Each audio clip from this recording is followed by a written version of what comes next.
मणिपुर में महासंग्राम के बीच बना सबसे लंबे इंटरनेट बैन का रिकॉर्ड। अमेरिका में मोदी यात्रा पर थरूर ने फोड़ा ये बड़ा बम। जी हां, आपने बिल्कुल सही सुना। देश के उत्तर पूर्वी राज्य मणिपुर में लंबे समय तक इंटरनेट बैन का रिकॉर्ड बन चुका है। मणिपुर की हिंसा पर विपक्ष लगातार सवाल उठा रहा है। देश के 500 बुद्धिजीवियों ने प्रधानमंत्री को खत लिखकर अपनी चिंताएं भी जाहिर कर दी है, लेकिन प्रधानमंत्री ने मणिपुर की हिंसा पर एक शब्द बोलना तो दूर, वो अमेरिका की यात्रा पर निकल गए। अब कांग्रेस के नेता शशि थरूर ने एक बड़ा बम फोड़ा है।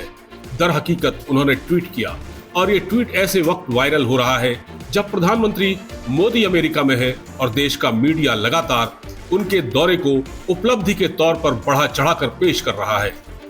एक तरफ अमेरिकी कांग्रेस के 75 सांसदों का राष्ट्रपति बाइडेन को पत्र लिखना, दूसरी तरफ भारत के मणिपुर के हालात का जिक्र कर शशि थरूर ने ट्वीट कर एक तरह से बम ही फोड़ा है। आइए बताते हैं कि उन्होंने ट्वीट में क्या लिखा।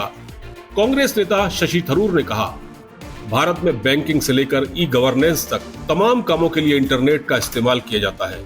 भारत को अपनी इंटरनेट तकनीक पर गर्व है, तो फिर मणिपुर में 2 महीनों से इंटरनेट सेवाएं बंद क्यों हैं, जबकि हिंसा की घटनाओं पर कोई असर नहीं पड़ा है। इंटरनेट पर प्रतिबंध हटना चाहिए। शायद हमने धरती पर सबसे ज्यादा बार और सबसे लंबे समय तक इंटरनेट बैन का वर्ल्ड रिकॉर्ड बनाया है। मणिपुर में बीते 1.5 महीने से हिंसा जारी है, जिसमें 150 से ज्यादा लोग मारे जा चुके हैं। कानून व्यवस्था बुरी तरह तार-तार हो चुकी है। खुद राज्य सरकार के मंत्रियों और विधायकों के घरों पर हमले हो रहे हैं, लेकिन प्रधानमंत्री ने इस बारे में कोई बयान देना ठीक नहीं समझा। अब तो हद हो गई है। मणिपुर में इंटरनेट बंद होने से कारोबार चौपट होता जा रहा है। इंटरनेट न चलने से छात्र छात्राओं की पढ़ाई में दिक्कत आ रही है।